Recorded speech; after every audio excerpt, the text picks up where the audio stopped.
Call. Hey, are you with us today? I'm with you. Can you hear me? Yes, sir. Yes, sir. Bill Anderson here. When you referred to Christian persecution by the Roman Catholic Church, Yes, sir. if you'll go to any library, you can find Fox's Book of Martyrs. It documents what happened, but that's not what I wanted to call about. I wanted to call about Pearl Harbor. Thank you. That was the title of the book that I was trying to think of. Thank you. Yeah, Fox's Book of Martyrs. But there was a independent news organization that made an investigation of Pearl Harbor, and they had it on the History Channel some while back. And this is what their investigation showed. A CIA agent in Japan notified the Pentagon that Japan was preparing for a big naval attack somewhere. Later, they informed the Pentagon that that attack force had left.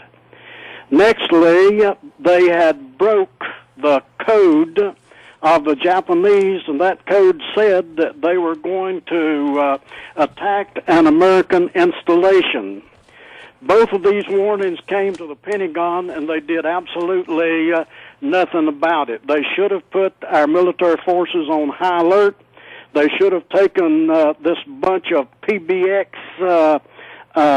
flying boats. They could have scattered them out. They could fly 2,400 miles, 8 hours, and they could have found this attack force.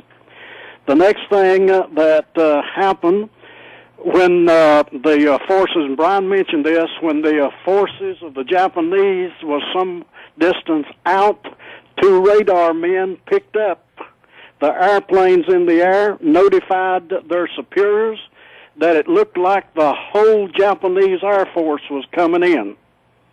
They think the messages went all the way up to the White House.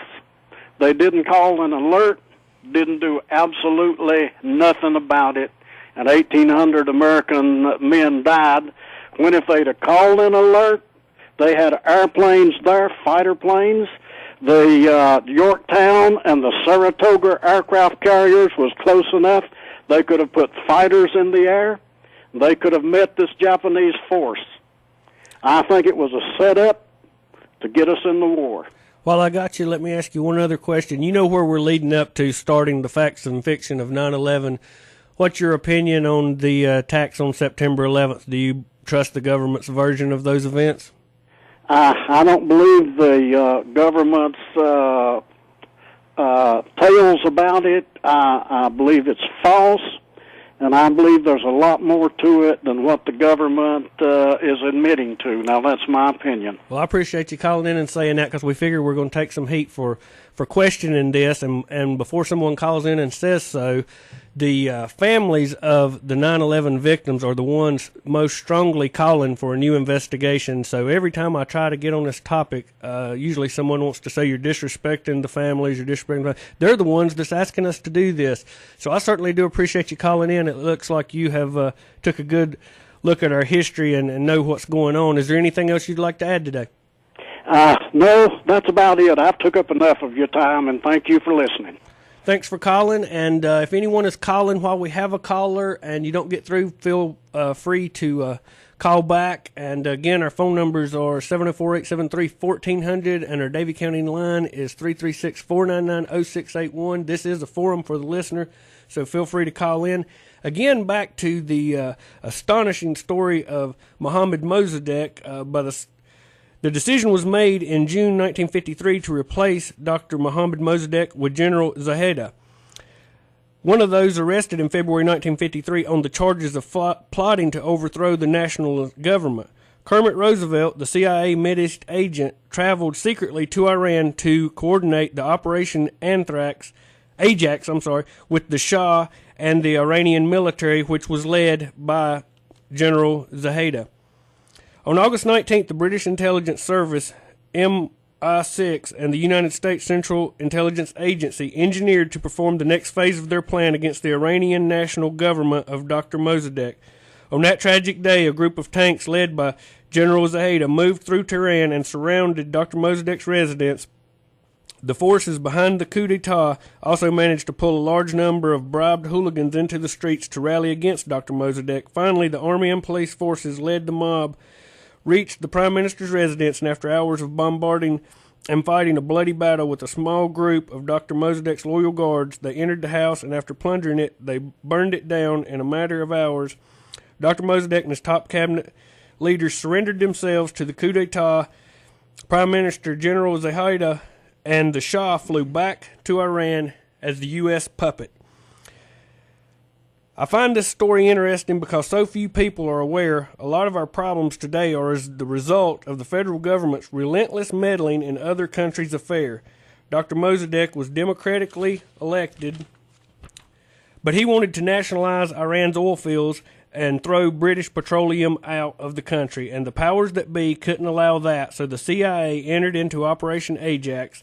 I looked it up. They admit to it. The History Channel reports it, and it's right on their government websites if anyone doesn't believe it. It's an amazing story. Now, the next one, and this is something that's a little more recent, a lot of people might have some information on or an opinion on. 1967, 14 miles off the Israeli coast, the USS Liberty during the Six-Day War, the commander was McGonigal. Israeli surveillance planes flew low and identified the Liberty. Later that day, 2 p.m., the Liberty was attacked by 3 Mirage fighter bombers. They jammed the U.S. signal. The Israeli planes were unmarked. The Israel military dropped conventional munitions and napalm. They were also attacked by 3 Israeli torpedo boats.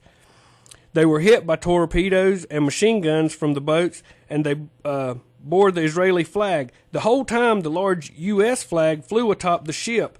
The gunboats even shot the life rafts.